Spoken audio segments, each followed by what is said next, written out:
The storm had not stopped for 3 days. King Draven Ashwood rode at the head of his patrol through the white wilderness of Frostborn territory, snow biting at his face, his wolf senses straining against the howling wind. As Alpha King, he had faced battles, betrayals, and the weight of a crown he never wanted. But nothing had prepared him for the moment his horse suddenly stopped, ears pinned back, and a scent cut through the storm like a blade through silk. It was unlike anything he had ever known. Warm, familiar, his. Draven swung down from his horse before his guards could speak, following the scent through the trees until he found her. A young woman curled against a fallen log, her body shaking, a small bundle held tightly against her chest. Her lips were blue. Her eyes fluttered open just long enough to meet his. The bond slammed into him like a fist to the heart. Mate. He had heard the stories his whole life, how the bond could strike a wolf blind with certainty, how it could not be argued with or reasoned away. He had never believed it would happen to him, not after years of loveless duty and political marriages proposed and rejected. But there was no mistaking it.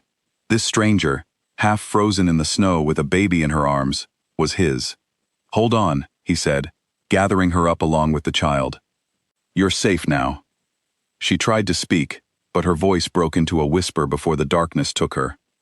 By the time they reached the palace, the healers were already waiting. Draven paced outside the chamber where Elara and her son were being warmed and fed, his mind a storm of its own. Who was she?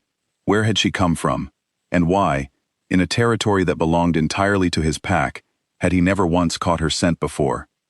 When the healer, an old and steady woman named Petra, finally stepped out, her face was unusually pale.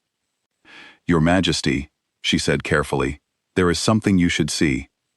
Draven followed her inside. Elara was awake now, sitting up in the bed, wrapped in furs, cradling her sleeping son. She looked up at him with a mixture of fear and exhaustion, clearly unsure whether she had been rescued or captured. Petra gently unwrapped the corner of the baby's blanket and revealed his small shoulder. There, unmistakable against his skin, was a mark, a crescent moon wrapped around a small flame. Draven felt the air leave his lungs. "That is the Ashwood sigil," he said quietly. "The mark of the royal bloodline. It hasn't appeared in 3 generations," Petra said, "not since your grandfather's time. The old law is clear, my king. The mark does not lie. It only appears on those born of true royal blood." Alara's arms tightened protectively around her son.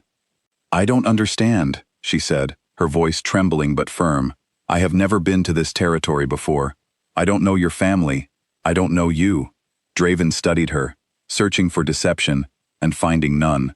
Only confusion, exhaustion, and fierce, unshakable love for the child in her arms. "Then we will find out the truth," he said. "Together." Word spread through the palace by morning, and by nightfall, it had reached every corner of the Northfall pack. A stranger had arrived in the snow, marked by fate as the Alpha King's true mate, and her son bore the sign of the royal bloodline. Some called it a miracle, others called it impossible, and a few, quietly and dangerously, called it a threat. Elara was given proper chambers near the king's wing, though she felt more like a prisoner than a guest. Guards stood outside her door, not to keep others out, she suspected, but to keep her in. She sat by the fire that night, watching her son sleep, and allowed herself, for the first time in months, to cry. She had lost everything once already. Her mate, gentle and kind, had been murdered in a raid she barely survived, and in the chaos afterward, she had been falsely accused of betraying her own pack. Cast out with nothing but her unborn child, she had wandered for months, surviving on the charity of strangers and the strength of her own will. She had never asked for a king, she had never asked for a bond. All she had ever wanted was safety for her son. A soft knock came at the door. She wiped her eyes quickly before Draven stepped inside, carrying a tray of warm food himself rather than sending a servant. "You should eat," he said simply, setting it down. "You have not had a proper meal in days." "Why are you doing this?" she asked. "Bringing me food. Giving me shelter. You don't know me." "I know enough," he said. "I know the bond does not choose the unworthy, and I know that child is innocent of whatever storm surrounds him." Ilara looked down at her son, his tiny fingers curled against his blanket. "His name is Rowan," she said softly. "His father died before he was born." Draven's jaw tightened. "Do you know who his father's family was? Anyone connected to royal bloodlines?" She shook her head. "He never spoke much of his past. He said it brought him pain." Draven was quiet for a long moment, memories stirring of his own brother, Rhys, who had vanished from the palace years ago after a bitter dispute over succession. Rhys had wandered far from Frostborn, cutting off all contact, refusing to be found. He had died in a distant territory, alone, according to the reports that eventually reached the palace. No one had known where he had been in his final years, or who he might have loved. "There may be a connection I did not expect," Draven said carefully. "One, I need to investigate before I say more." That night, Draven ordered the old palace records searched. He compared dates, territories, and rumors that had drifted through the pack years earlier of Rhys, living quietly in a neighboring territory under a different name. Slowly, painfully, the pieces began to form a picture too significant to ignore. Not everyone in the palace welcomed the possibility. Chaol, Draven's cousin, and, until recently, the presumed heir to the throne, watched the unfolding events with growing alarm. He had spent years positioning himself as the future Alpha King, courting alliances and preparing for a crown he believed was rightfully his path. Now, a stranger's child threatened to unravel everything. "This is absurd," Chaol said during a private council meeting, his voice sharp with barely restrained anger. "A woman appears out of a snowstorm with a convenient mark on her son, and we are simply meant to accept that the succession has changed overnight?" "The mark does not appear falsely," Petra reminded him. "You know this as well as I do. Marks can be forged. Stories can be constructed," Chaol snapped. "I will not stand by while an outsider and her child steal what has been promised to this family for generations." Draven, seated at the head of the table, met his cousin's gaze evenly. "No one is stealing anything, Chaol. If the boy is truly Rhys's son, then he has as much right to that mark as any of us. Blood does not ask our permission." "And if he is not?" Chaol pressed. "If this is all a clever lie designed to secure a woman's place at your side?" The room fell silent. Draven's wolf stirred beneath his skin at the accusation against his mate, but he forced himself to remain calm. "Then the truth will be proven," he said, "as it always is." Chaol's eyes narrowed, but he said nothing more, retreating from the council chamber, with his mind already turning toward a plan of his own. Over the following days, whispers grew louder throughout the palace. Some pack members welcomed Ilara with cautious kindness, sensing the sincerity of her fear and her devotion to her son. Others eyed her with suspicion, wondering if she had somehow orchestrated her arrival for personal gain. Ilara felt the weight of every glance, every whispered conversation that stopped when she entered a room. But amid the uncertainty, something unexpected began to grow between her and Draven. He visited her chambers each evening, not out of obligation, but because he wanted to. He asked about her life before the storm, listened without judgment as she spoke of loss and survival, and in turn, shared pieces of his own guarded heart, the loneliness of ruling without a true partner, the grief of losing a brother to pride and distance, the fear that he might never find someone who wanted him rather than his crown. "I didn't want any of this," Ilara admitted one evening, watching Rowan sleep in his crib near the fire. "I only wanted him to be safe. Now everyone looks at him like he's a prize to be fought over." "He is not a prize," Draven said firmly. "He is a child. And you are not a pawn, Ilara, no matter what Chaol or anyone else believes." She looked up at him, something warm and fragile blooming in her chest, despite everything. "Why do you believe me so easily?" "Because the bond does not lie," he said quietly. "And neither do your eyes when you speak of your son." It was 2 weeks later that Chaol made his move.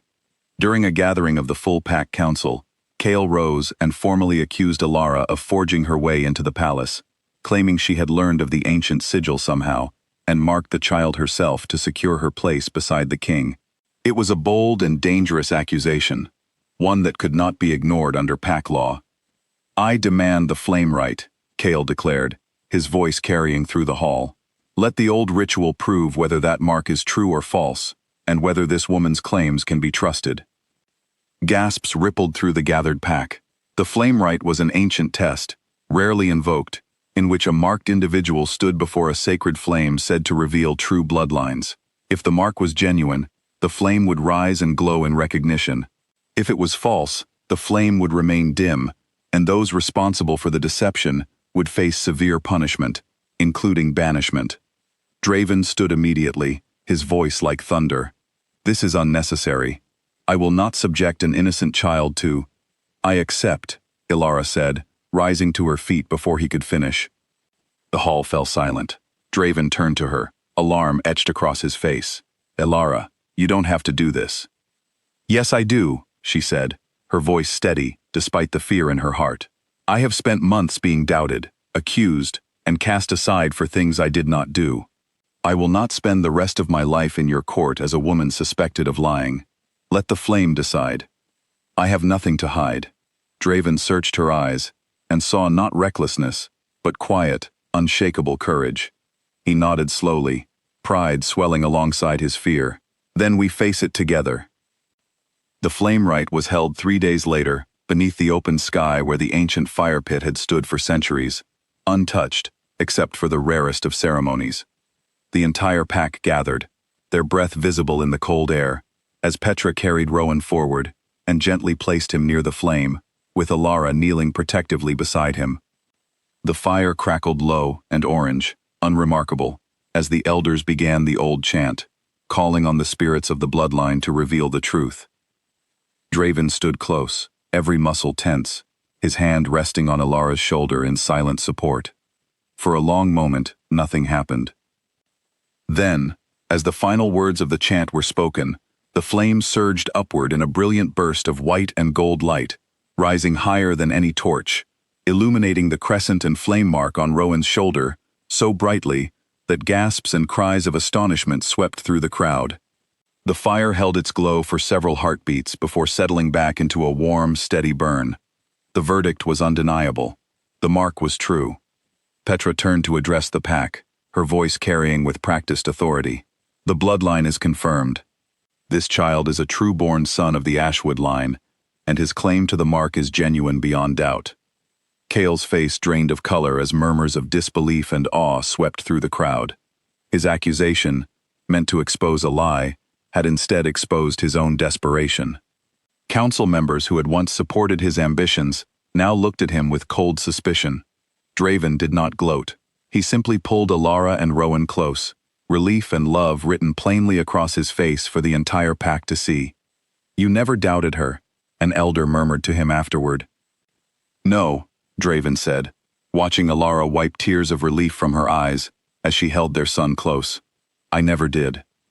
In the days that followed, further investigation confirmed what Draven had already begun to suspect. Records recovered from a neighboring territory revealed that Rhys had indeed lived there quietly under a different name in his final years, and that he had, in fact, formed a bond with a woman before his untimely death, a bond that had produced a son he never lived to meet. Ilara had not known Rhys personally, but pieces of information she offered about her late mate's habits, his quiet sorrow, and his hidden past, all aligned perfectly with the brother Draven had lost so long ago. Cale, stripped of his claim to succession and his standing within the council, was formally banished from the territory, his ambition having cost him everything he had once hoped to gain. At a formal ceremony held beneath clear winter skies, Draven claimed Ilara as his true Luna before the entire pack, and little Rowan was recognized not merely as a ward of the crown, but as a rightful heir of the Ashwood bloodline, carried forward through unexpected paths and impossible odds. Standing together at the palace window that evening, watching gentle snow drift down over the territory he had once believed he would rule alone, Draven held Ilara close, her head resting against his shoulder, their son sleeping peacefully in her arms. "I never imagined I would find you in a storm," he said softly.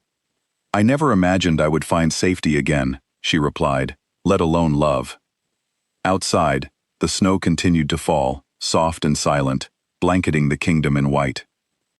But inside the palace walls, warmth had finally found its way home, carried not by conquest or command, but by fate itself, guiding a lost mother and her son straight into the heart of a king who had been waiting, without knowing it, for exactly them.